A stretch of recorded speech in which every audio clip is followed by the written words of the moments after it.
All right, well, great. Welcome everyone to today's Talk with Doc. Hope everyone is having a great day. I know most of the United States, it's pretty nice and balmy, but today we are excited to have you join us.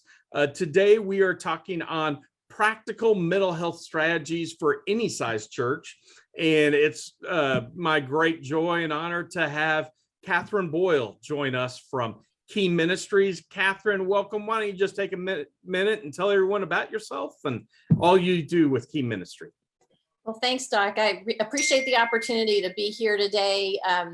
As Doc mentioned, I'm with Key Ministry. That's keyministry.org. I serve as mental health ministry director there, and we do a lot of events. We create resources. We consult with churches across the U.S. and actually beyond as well, to help launch or help them troubleshoot when they have issues within disability inclusion ministry, but also to help them think through and launch mental health inclusion type ministry as well.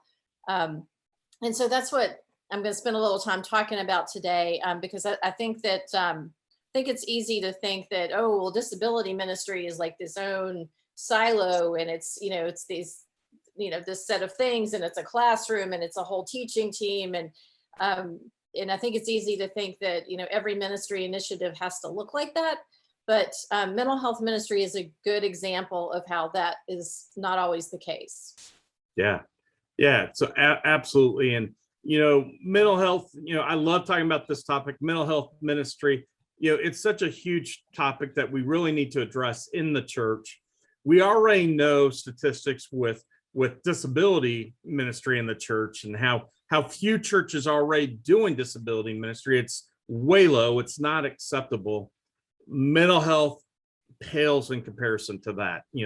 So individuals with mental health in the church is just a huge need that we desperately need help with. And so love having you and Key Ministry being here, standing in the gap, helping us. So I think that's why today is such an important thing for us that we can get in. First, before we dive into everything, anyone listening, whether you're on live with us on Zoom, if you're on Zoom, you can put questions either in the chat or in the Q&A, and we'll be getting those. If you're on Facebook Live with us, you can put them in the comment section, and I'll be following those as we go live as well. And we'll be taking your questions live as you go. But with that, let me just toss it to you. I know you got some slides or things you might want to share with us, but where do we start? What do we need to know? Well, it might be helpful to go through like a very small kind of case study or example of a family who might be a new family coming to your church. I mean, if your church is like most, you've got probably some summer specific things that are going on, in the very near future, whether it's VBS or summer camps and that sort of thing. So, definitely could have some new families joining you, and then back to school in the fall, is a time when families, tend to start looking for a church as well. So I am going to do just a quick screen share. Perfect. And we will talk about, can you see that? Yes. Okay, so we'll talk about the Phillips family. So the Phillips family might be, a family that's very similar to families who, are participating in VBS or other summer activities, who may or may not already be, really engaged in your church family. But they're coming, in this instance, it's a single mom with 2 kids. You may or may not know these details about the children and the mom, but hidden disabilities are hidden from just looking at a person, but they aren't hidden from their behavior. So Josh in this example is age 9. He's taking ADHD. He has ADHD. He gets special ed services for dyslexia. Jennifer has separation anxiety, and then Becky, the mom, has pretty significant social anxiety, and she really doesn't like to leave the house. So it's it's easy to think of, well, gosh, everybody's welcome at our church. We go out of the way to make sure that people feel like they belong. But what do you think are some things that could go wrong just from knowing this little bit of information about these people who are coming new to your church? I mean, Doc, does anything jump out at you when you think about, encountering a family like this? Yeah, well, one of the first things is a lot of times people will have fear here. They the separation anxiety. Okay, what do we do? How can we take care of that? And a lot of times the answer for a lot of churches is, well, mom, you have to stay with the child, Right, right, with that, and that doesn't help anybody. right, right. It doesn't help the kid learn to separate, does it? Not at all. It Yeah, actually only reinforces right. that problem. Right, right. Well, we don't know anything about whether or not this family has ever been in church or not before. But if you followed our work, Dr. Gersovich has written a book called Mental Health in the Church. And in that book and in a lot of other of our resources, we really break down the barriers to participation in church life for families and individuals who have mental health needs, really into about 7 different areas. And so in the next couple of slides, I'm going to have information about what those barriers are, and then talk through, some of the things that maybe can be helpful for, we'll start with Josh, for a kid who has ADHD. I mean, that's pretty easy to recognize. I think most people know that now when they see it. Right. And certainly, dyslexia is something that shows up really quickly in any kind of classroom setting. So I'm going to hop over to the next slide. Now, these are the 7 areas that we've kind of identified, or we have identified as things that can be issues for people, that prevent them from taking that first step to connecting with a local church. They may be Christ followers, they may not be Christ followers. I mean, some people want their kids to come to VBS because it's a good outlet for their kids in the summertime. It's a safe place. They know that they're going to be getting some, moral teaching, even if, they're not looking for, a more intense spiritual environment for their kids. But VBS and other programs like that can be perceived as a good thing. So, but there may be, the family may be worried about, okay, stigma. I mean, what are people going to think about my child, who can't read? What are people going to think about me because I'm not super social? I mean, if you don't know, churches are an intensely social kind of place. And for people who are not naturally wired that way, or who do have anxiety or other struggles with social settings, that can be very overwhelming and cause, like you said a few minutes ago, a lot of fear, a lot of anxiety. So anyway, I just want to throw out a couple of common things that you see in perhaps a classroom, VBS, maybe even a camp type environment that would be difficult for a kid like Josh. So one thing that happens a lot in Sunday school or, VBS kind of environments is teacher calling on a child to read. So a kid with dyslexia is going to have a really hard time with that. And are you going to know that up front? Well, not necessarily. Right.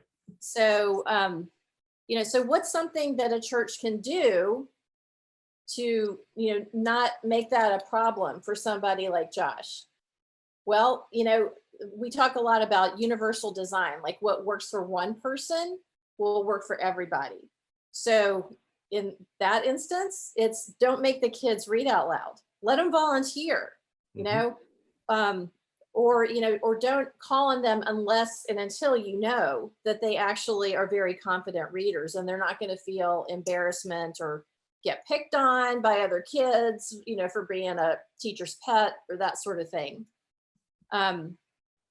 We also know that Josh has ADHD. So, Doc, have you ever had any kids in your programming that have ADHD? A ton. I bet. So, some of the things that we suggest is that declutter your environment. If a kid who has ADHD who has trouble paying attention, has too many things to look at on the walls, that are not looking at the teacher, whatever the lesson is, that can be a real struggle for a kid like that. So doesn't mean you have to have like, white walls, but just be thoughtful about how you're decorating for VBS, Sunday school, any kind of programming where for any kid, but especially for those kids who have some extra needs like Josh and his family.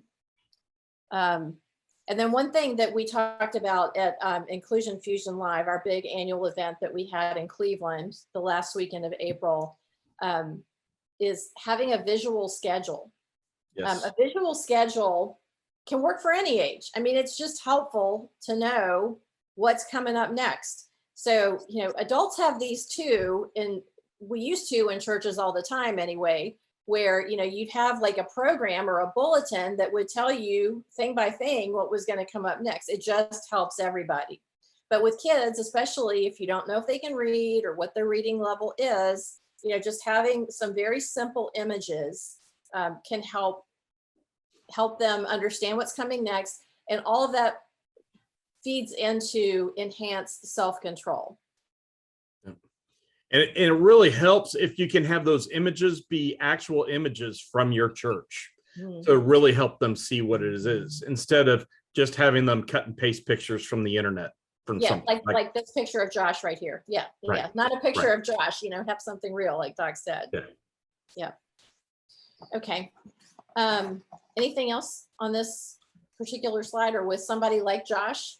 No, I think that's great. And, I'll just re-emphasize the one point you made. Everyone's different. It's just like, I know we're talking mental health here, but it's still kind of like that with similar to autism. If one child with autism, one child with autism. Right. They're all different. And really, mental health, anxiety, everyone is different. It's all similar, but everyone's got little different nuances about them. And so we can't just blanket statement, treat them all the exact same way. We need to really, it's relational. We've got to learn and create relationships with these amazing individuals and learn how we can best meet their needs. Because bottom line, they are fearfully and wonderfully made in the image and likeness of God. And we need to welcome them into the church, and they deserve to be there just as much as anyone else. And they need to be there. And that's a biblical command and call out. It's part of Luke 14. Yeah, one of the things that I often feature in presentations is a slide of a sheep that says, Jesus leaving the 99 to find the one seems crazy until you're the one. Yes. And that's what we're talking about here. It's not about like doing something, that's going to cost a lot of money, or is like, a staff position necessarily, or is catering to one person. It is absolutely about Great Commission. It's like Paul said, I became all things to all people to win some.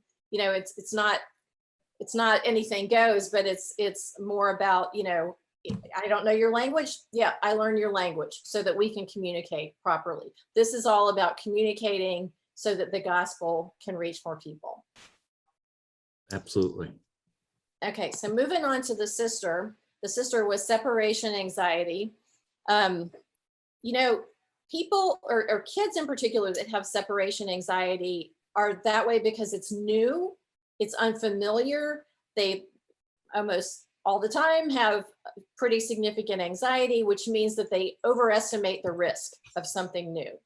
So the more that Jennifer or any other kid or any adult can feel more comfortable in the environment, that's what's going to really help her. Now, she still may cling to mom that first time that she comes, but if she has opportunity maybe to connect with your church in some way before that first time she steps foot, that's going to go a long way towards helping her, minimize that anxiety. So what are some things that churches can do? Well, one thing that we recommend is that, let's say mom isn't making a spur of the moment decision about coming to church this Sunday. But she really wants to go, make sure that this is a good place for her kids. So she's going to probably look to your website first. So what kind of things do you want to have on your website? Well, lots of video is one thing. Doc, you talked a minute ago about having pictures of actual people doing actual things in your church. Yeah, lots of that, so that people can readily see, okay, this is what it's going to look like when I get there. These are the kinds of people who are going to be there. None of them look like they're going to be mean and hurt me in any way. So that's a huge, that mitigates a lot of anxiety and stress right away, just to be able to see that on your website. You may want to offer opportunity for parents, individuals to connect with a ministry leader, for a not Sunday morning, not during VBS week, tour of the facility. Yes. That kind of thing just goes so far in helping minimize that risk. One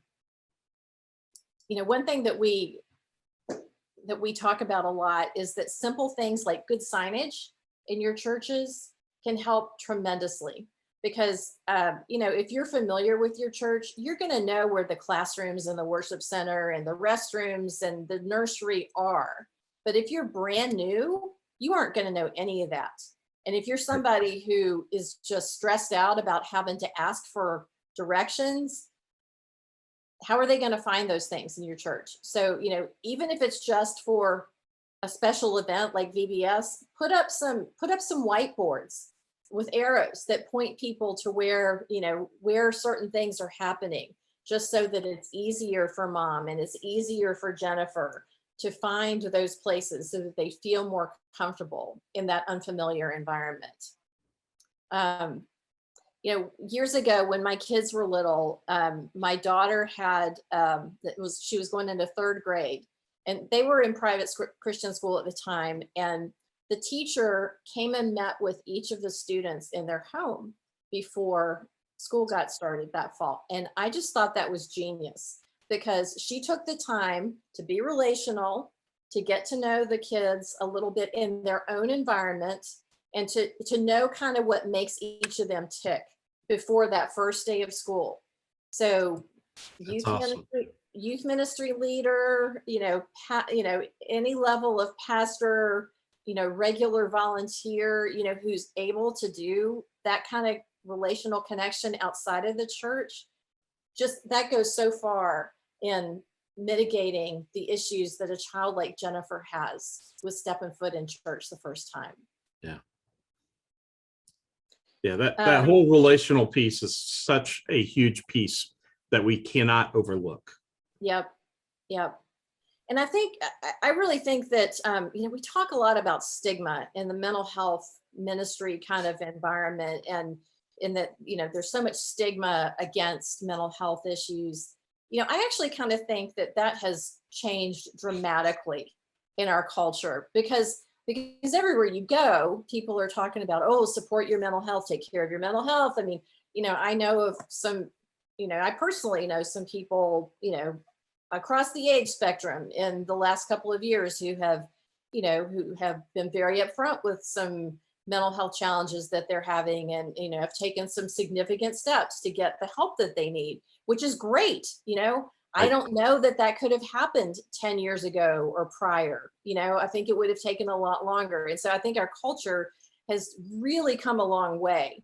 But I think that because mental health issues by their very nature are so isolating, and you just feel like you're the only one, and that people will reject you if they know what your struggle is, that it's kind of like a self-fulfilling prophecy. You don't take that step because you have anxiety, because you're worried about what's going to happen, because you think people are going to reject you, or it's, whether you have anxiety or not, whatever your mental health condition is. But that may not be the case at all. And churches, if they can position themselves, as you've said multiple times today, to be more relational, to to welcome people in who are seeking, it's going to go a long way towards minimizing those kinds of fears. So anything else you'd like to say here, Doc? No, I think you've hit it all. Okay. All right. Well, then the next one is Mom, Becky. So just going back over Becky's struggles again, Becky really doesn't like to leave the house. And she has just pretty significant social anxiety. And, as somebody who has social anxiety, it was something that took me a long time to really recognize. Like, anxiety, yes. Social anxiety, okay, so that's what that is. The Beckys of the world are the people that when you go to the grocery store, they never talk to anybody, right? I mean, they see their neighbor and they wave and they keep going. I'm the Beckys of the world in terms of going to the grocery store. My husband will stop and talk to the neighbor for 20 minutes, right? He's the friendliest human on the planet. So, and it's not that Becky's unfriendly or Catherine is unfriendly. It's just that, there's just comfort zones, and my comfort zone with that sort of small talk thing is much smaller than my husband's, and same for somebody like Becky. And goodness, the past couple of years, how many jobs have gone online? So if Becky is somebody who can work out of her house, Becky might not be leaving all that often, and that just kind of again perpetuates some of the and it makes bigger some of Becky's perceptions, some of her anxiety, her feelings of not having control over situations. She might have sensory issues, like, a lot of people in the realms in which we work understand. Again, our culture is pretty, I don't know what the stats are, 80-20, extrovert, introverts, probably not that bad, maybe 70-30, but churches are like, goodness, I mean, very extroverted places. So, if she's been to a church before and just felt like she was a fish out of water because her personality was different, all those things can just be really hard for her. So, I like to say that you cannot change a person's past experiences, but you can change their current and future experiences. And so, what churches should be prepared to do relationally is to show the love of Christ, that there's an opportunity for connection and belonging, but at that person's pace. And so, one idea is to have a mental health champion or a liaison, somebody that might be just a volunteer in your church, probably not a staff person, but that person that somebody like Becky can connect with before she ever steps foot in the church. Just give her that increased level of comfort. Another idea is to have church ambassador families. This was an idea that years ago, again, when my kids were little and going to Christian school, there were ambassador families that would connect with a new family coming into the school. And I just thought that was genius. And that, this is, my husband and I have been part of like small groups with our church over the years. Well, this is an instant new small group, pairing up somebody like Becky and her family with another family that has similar age kids. It can create a bond, it can create a relationship, because really, making those relationships will make it much more likely that somebody wants to be part of the body of Christ. There's mental health ministry does not have to be a silo like, other ministries in your church. You may not have, or you may not see churches have on their website mental health ministry with a drop-down menu. Okay. But if your church is ready to welcome people with mental health needs, some of the things that you might see on their website are maybe mental health support groups that meet there during the week. There might be prayer and care team contact information with mental health type topics that let people know that it's okay to share that their child is in hospital because of a psychiatric hospitalization. There might be counseling services that are offered through your church, or maybe, information about local counseling services. So, we encourage churches to put those kinds of things on their website so that, again, people like Becky can become a part of your church family at their own pace. One other thing that I've mentioned a couple times recently is that if you can do it, somebody like Becky does not want to come in your main busy entrance where there are people who will physically hug her and just be overly friendly in her face. If you have a side entrance, that's out of the normal flow of all that, foot traffic on Sunday morning or VBS morning or, whatever it is, just having an option like that might be really helpful for the Beckys who are coming to your church. Yeah, it's a great idea. Hey, Catherine, we got a question. I think let's go ahead and address right now, since it's kind of dealing with Becky here. Okay. Someone said they absolutely love the idea you had with the ambassador family, helping and welcoming. But how do you go about getting Becky to share her needs as a new family coming into the church? Great question. Yes, and thank you for that question. So one thing that we Key Ministry encourage all churches to do for kids is to have an intake form. Doesn't matter, if the kid has an issue or not, it gives an opportunity for the parents to communicate ahead of time to the ministry leaders anything that they want to communicate, and gives the ministry team an opportunity to follow up. Hopefully before they're involved in any activity at your church, but maybe not till later. But that way you don't have the issue with, only special kids have to have the intake form.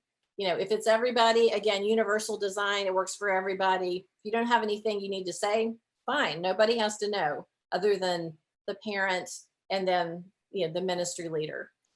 For somebody like Becky, again, having those one-on-one kinds of friendships and relationships that, where she can make that bond and she can allow herself to be vulnerable is how she will feel like she is part of your church.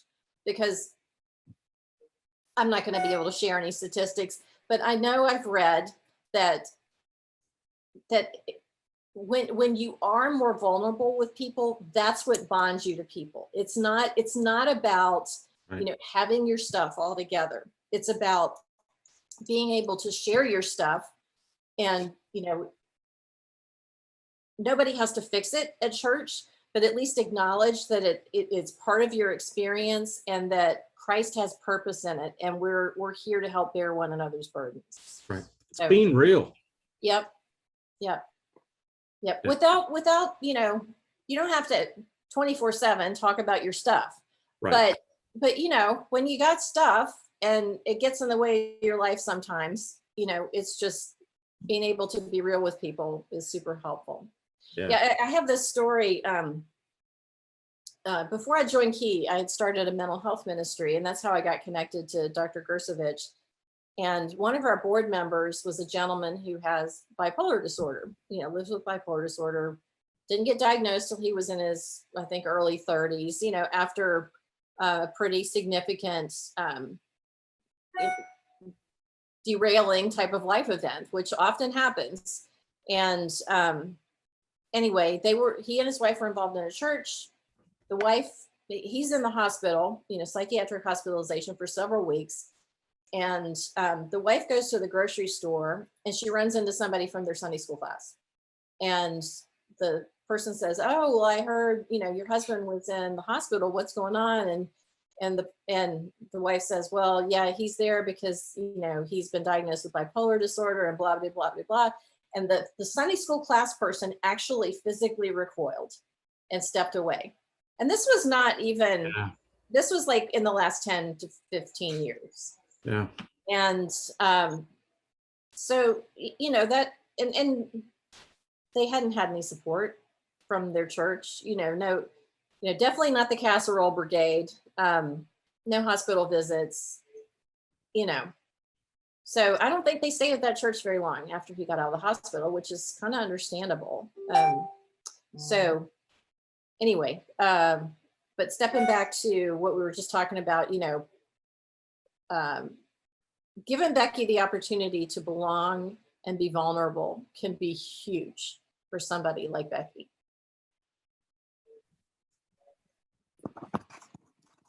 So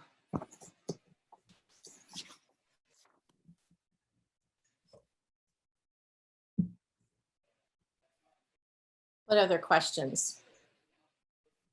Yeah, Feel free to send another question in the chat or on the Facebook Live too. Yeah, so again, anyone watching or listening, you can put your questions in the chat or in the comments on Facebook Live. We're happy to take them. So Catherine, let's say someone's out here, they're ministry leader at church, or they're just at a church, and they may have mental health, or they may have a passion for that. What's the first step they should take to help get their church meeting the needs for these families and welcoming, no matter what size your church is? Okay. So we actually have on our website, keyministry.org, a step-by-step approach to developing mental health ministry. And we encourage churches to think of it as a mindset and an approach versus just another silo program that's over there, that's, for those people. So like most ministries, one of the most important steps is to get senior pastor buy-in. So we really encourage you, in your staff meeting, in your one-on-one time, let's say you're the youth pastor, in your time with that senior pastor, share examples of what you're seeing.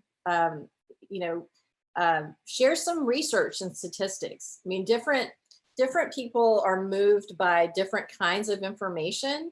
If you're looking for data and stats, I mean, it's out there in abundance. Like the National Alliance on Mental Illness, or NAMI, NAMI.org, has great infographics on really any kind of common mental health condition that you can think of. The prevalence, the symptoms. I mean, really anything that a lay person is going to want to know about a mental health issue. And just a summary of all of that. The statistics are either 1 in 4 or 1 or 5 people have a mental health condition, a diagnosable mental health condition at any one time. So sometimes in presentations you'll see people count off 1 to 4, 1 to 5, and all the ones stand up. And I mean, it's a significant number. And any church as you mentioned, of any size, is going to have a similar kind of percentage of people in the church who have these kind of struggles, whether they acknowledge them or not. Another thing that can be really helpful is to see somebody else's story. And there are tons of videos already on YouTube, but there's also a lot of video that churches have put on their own websites. Like our ministry is based out of Cleveland. Cuyahoga Valley Church, which is, I think, greater suburban Cleveland, has a couple of pastors who have recorded just short, like maybe 3-minute videos explaining their own mental health experience. And that can be very powerful because it gives people permission to talk about that thing that their pastors are willing to talk about publicly. And it does help move, those who are responsible for decision making in the church, and helping to set up things like maybe an ambassador type program for new families and that sort of thing. We actually have some video on our website about, and I think I did a blog post a couple of years ago too, about some tips for making a mental health testimony video. Because having done that sort of thing before I joined Key, And there was a gentleman on my board, different gentleman, who has significant mental health issues. Had our videographer or social media manager, just really a great graphic design person working in our church, put together, his video, his testimony video, and we showed it on a Sunday morning. And there wasn't there were a lot of not dry eyes that morning, because because his story is a human story. It's not that something is so hopelessly broken in him. It's that he has suffering, like many people have suffering, and he's been able to contextualize it and understand that God has greater purpose in it, and share his story in a way that lets him be vulnerable and helps other people be vulnerable, and recognize that these are things that other people have going on. So Yeah. kind of a long answer, but that's a simple thing that can be done. You can shoot a video with your camera, doesn't have to be big and expensive. Right. And it starts by realizing the people are already there and just meeting their need. And thanks to COVID, the numbers of mental health are even climbing higher with that. Yeah. So we've got another question and kind of going with this, but one of our viewers, they know someone who's in their 30s, newly diagnosed with ADHD, may also have autism as well, has grown up as a believer, as a Christian, fully believes in the Bible as a Christian, has a great Christian walk since a child, but now is dealing with quite a bit of anxiety. And through her treatment for anxiety has been going to secular therapists. And as a result of going to secular therapists, her walk with Christ has not been as strong and harder to get there. How can you encourage someone in this position who they definitely are getting the help they're needing from these therapists, but we need Christ to be there in that picture. Christ can definitely help through all of this. Right. Thoughts there? Yes. So, I am not personally opposed to secular therapists at all, because I think, like if you have cancer, you're not searching for a cancer doctor who is a Christian necessarily. You're probably searching for the very best cancer doctor, right? Right. And so, this was a personal issue for one of my children a few years ago. It was like, we needed help, and we needed the best therapist that we could find. And so my child saw somebody for a long time who, did not bill themselves as a biblical or Christian counselor, but was tremendously helpful. And really a counselor who is a solid professional is going to support you in whatever your faith system is, whether you have one or not. Now, I recognize the times in which we live. And so it may be that if a counselor is influencing someone away from that, then that's not really a good counselor.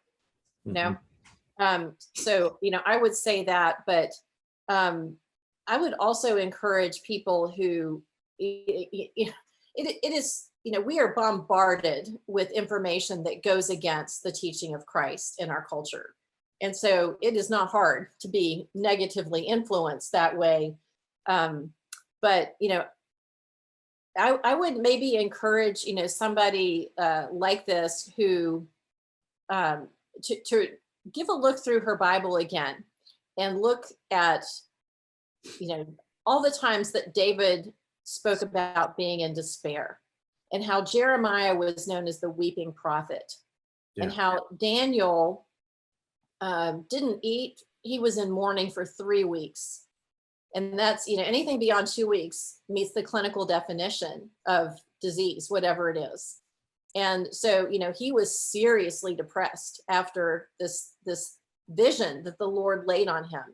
So I think it is very helpful to people to understand that these kinds of struggles are not new to mankind. Right. We see a lot more of it now, but and I think also that it's helpful to read the Bible with a compassionate voice instead of reading it with a stern voice. You know, I've been in church my whole life. I was baptized as a child. I walked away from the Lord for a long time. But I'll tell you that, you know, when I read things about cast all your anxieties on the Lord because he cares for you, I don't hear that with a judgmental tone in my head. You know, at one time in my life, I probably did.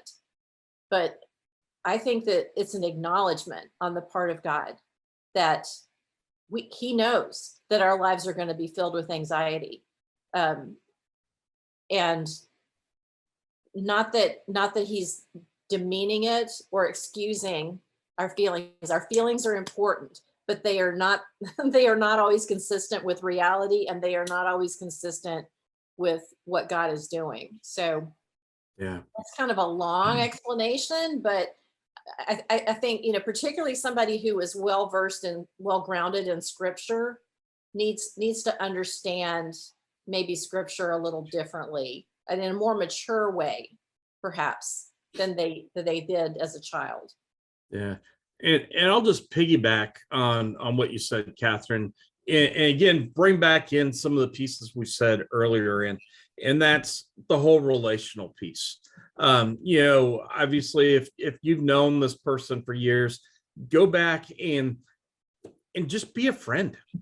You know, just be there. And again, you know, we don't have to be shoving this down anyone's throat. No. Anything. Most of the time, they're just want a friend that they can have there who's not going to be judgmental, who's not going to be, you know, sitting there judging them. Oh my gosh, how on earth you're dealing with anxiety again today? Are you serious? That's not a piece of it at all. Just, hey, I'm here, you know, I'm here for you. What can I do for you? Hey, you want to go to coffee today? Let's just hang out. I've missed seeing you. And then you can share, hey, you know what? I've had some problems with X, Y, or Z, and here's how God brought me through that. And sometimes we can share our own stories of where we might have had our own anxiety, or we had our own struggles, or our own time with something. And then share how we've relied on God, or how God has helped us through those times. Well, guess what? When we're doing that, we're sharing our story, and that's not a judgmental thing. Because it's our story, and then they can apply it to their life. They can, you know, sometimes read between the lines and see it, and, you know, then just open it up sometimes and say, hey, you have any questions about that, and how you know that made me feel, or is there anything I can help you with? And just leave it there. If they say no, you leave it and go on, and just, you know, talk about what do you got planned the rest of the day? What's your week going to look like? But the most important thing is they know you're there to be a friend. You're not there, you know, trying to change them, do anything different. You're accepting them for who they are.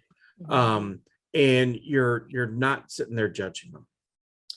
Yeah. And, you know, one other thing that, you know, as you're talking about that, and it, you know, it can be really helpful for a person who, you know, maybe doesn't have an accurate diagnosis yet, to, you know, because, you know, if you're somebody like, you know, we're in these seats that we're in, and we see a lot of different conditions that, you know, that, are in mental health and, you know, the disability worlds that other people may not see. And, you know, it sometimes it takes a friend to say, well, you know, have you thought about going to see somebody for X, Y, and Z?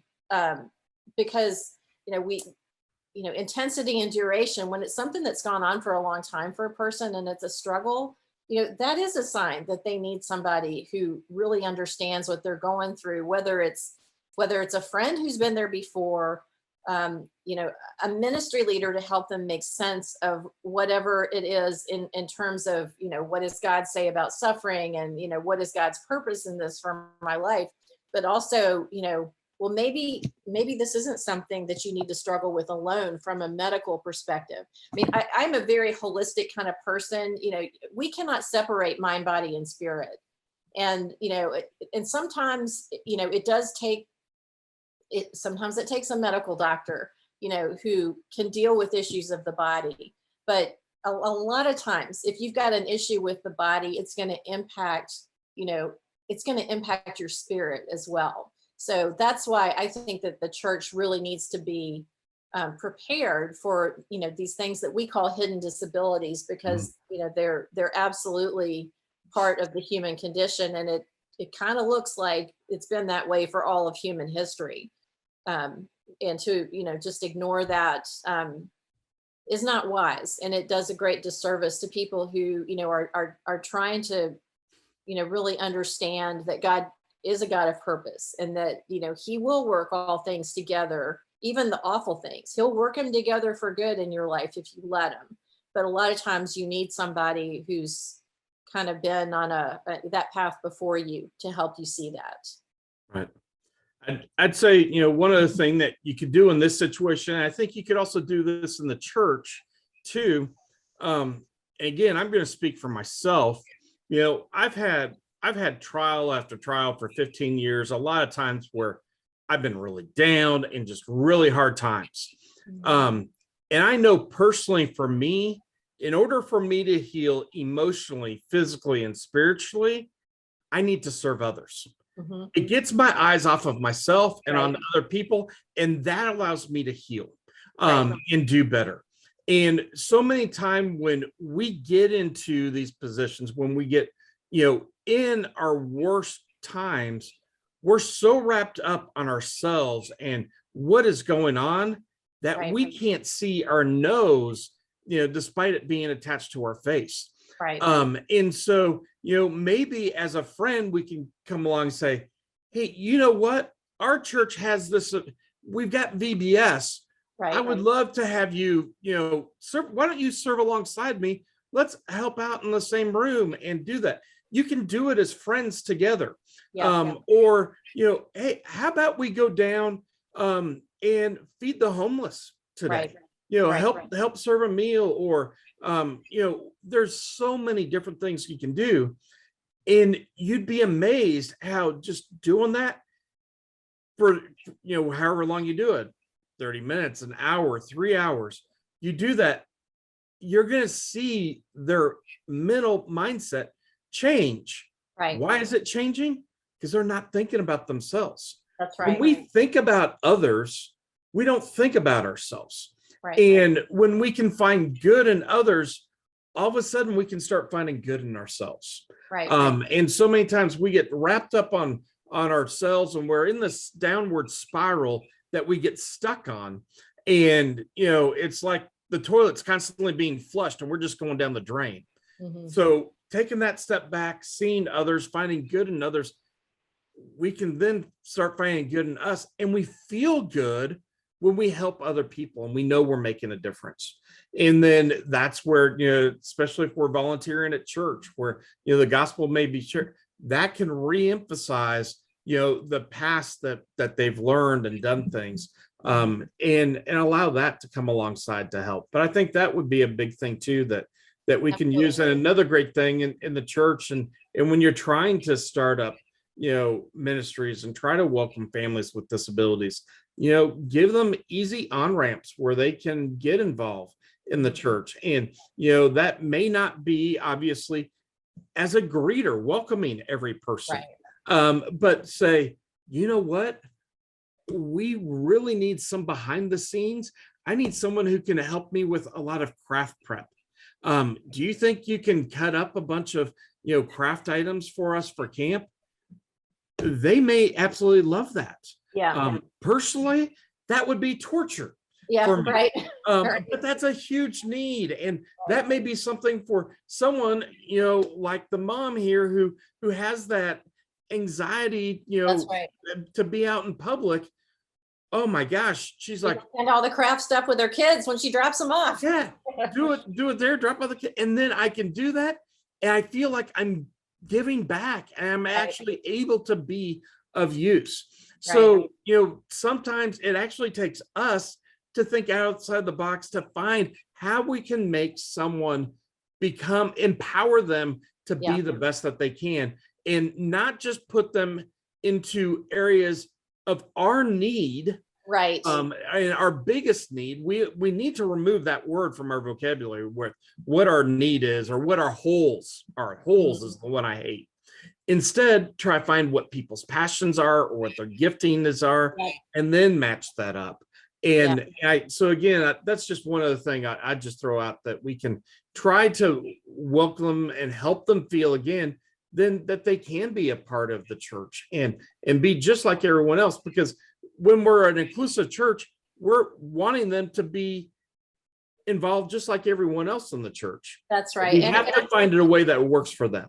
Yeah, and I was thinking, I'm so glad you brought that up, because I have neglected to mention this example. I think it's so easy to think inside the box, of church, and church is 2 or 3 gathered in the name of Christ, right? Absolutely. And years ago, there was a need in our community, in my personal community. There was a family brought to somebody's attention within our church who needed a car. I live in an area where there's no public transportation to speak of. There's bus service in the city, but that's it. And, so you have to have a car to go anywhere to work, for most jobs. And so there were some guys in my church who like to tinker with cars. They're good at, a couple mechanics, a couple people who are just good at that sort of thing. And so, somebody had a donated car, and, pretty soon they fixed the car up and gave it to this person. And oh my gosh, I mean, what a blessing, what a reduction, an instant reduction in her mental stress, which can easily lead to that downward spiral. And so over the next few years, I mean, they developed that into like a whole ministry, and there were like a dozen guys that participated. I mean, now that's not ever going to be like something that's in your seminary, as like, This is how you do ministry. But it's like, what is the need in our community? And, do we have people who can help meet the need? Well, probably you do, but it just takes a little bit of like keeping your eyes open and your ears open as to what the needs are. There's organizations in most, city or metro areas that like do health analysis of the communities, whether it's like in my area, there's this, like every 3 years, there's this organization that does a survey of like all of the behavioral health hospital beds that are in, in Central Virginia. And, shocker, it's never enough. But, can churches do anything about that? Nope. But there's a lot of other things in that report that talk about things like, oh, there's not enough before and after school childcare in these zip codes. Well, a lot of churches provide, preschools. Well, what about before and after care? That might be something that they can do. Again, it's not about like fixing somebody's depression and anxiety, but if you can reduce some life stress, boy, that goes a long way towards showing the love of Christ. Oh my goodness. And then also, helping eliminate that significant stress that can really just be that domino that derails somebody's life in a bad way. So I would just encourage you, your needs are not going to be the same. I mean, even, the needs of the church that's like, I probably passed 5 churches on the way to my church. The needs that are around each of those 5 churches are not going to be the same as the ones around where my church physically is located. But, look at what's right around your church and start solving those, reaching out to try to be a problem solver for those needs in your immediate area. Absolutely. Absolutely. Well, we are coming to the top of the hour. Here, I got a couple announcements, and as I'm giving those, Catherine, why don't you think of kind of a parting shot for us, and then along with that, I want to make sure again you you share how everyone can get in contact with you, with Key Ministry, and then remind everyone as well about Dr. Steve Gersovich's book and how they can get that. I highly recommend his book. It's phenomenal. I've read it.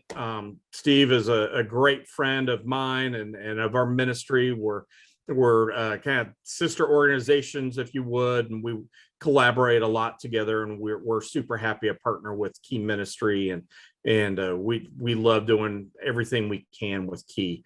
But our next talk with Doc will be in 2 weeks. We're taking off next week. It'll be in 2 weeks, and another great friend of mine, Steph Hubach, is coming in. Love Steph. I know Catherine knows her very well too. And this is going to be a great talk for our parents.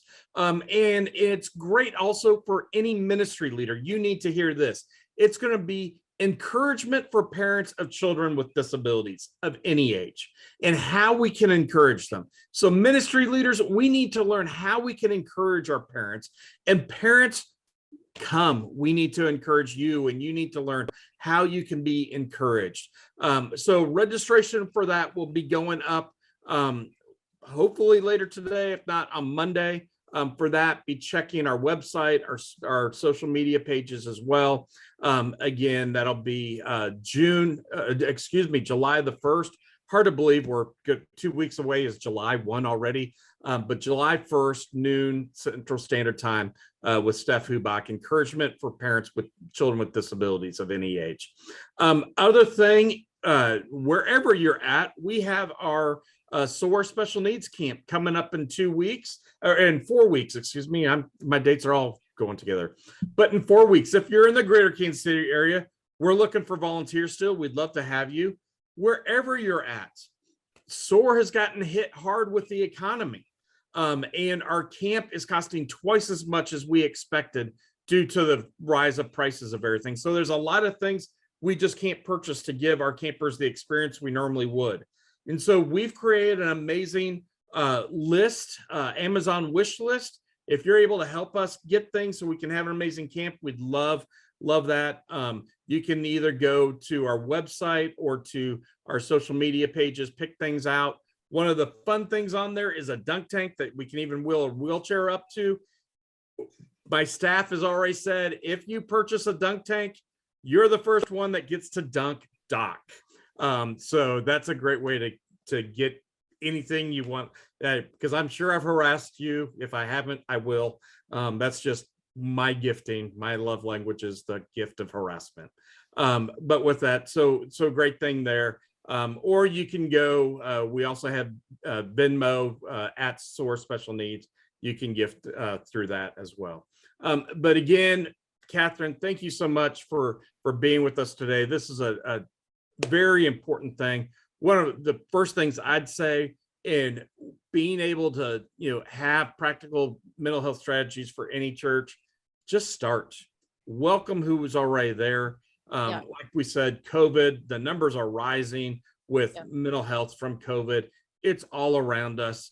And we just need to welcome and not, I think we are doing better. We don't have this huge stigma around it, because I think it's pretty safe to say just about everyone we know now either has a friend or has a family member who's affected by mental health of one form or another. So it doesn't have this horrific stigma that it did, even as much as 10 years ago. But parting shot, again, tell us how we can get hooked up with Key, about Steve's book, and your parting shots. Okay. I just, keyministry.org is our website. And if you go there, we have a tab at the top that says mental health. You can scroll down. Dr. Gersovich's book is Mental Health in the Church. It is available as an ebook as well as a paperback copy. And it's a great book. I mean, it's really a lot of insightful information. If you aren't familiar, Dr. Gersovich is a longtime child and adolescent psychiatrist. And just my parting shot, you can reach me through the website. My email is Catherine with a C at keyministry.org. But my parting shot is that mental health ministry is really a mindset and an approach. It's not necessarily a program. And so, a lot of the things that we talked about today again, they're not going to be, checklists and seminary, but these are things that, if you just, as Doc mentioned, you think about another person's need, you're going to figure out a way to meet the need, and that's mental health ministry. Yeah, absolutely. And again, I highly recommend Dr. Gersovich's book. Everybody needs to purchase that and read it. So please go out and do that.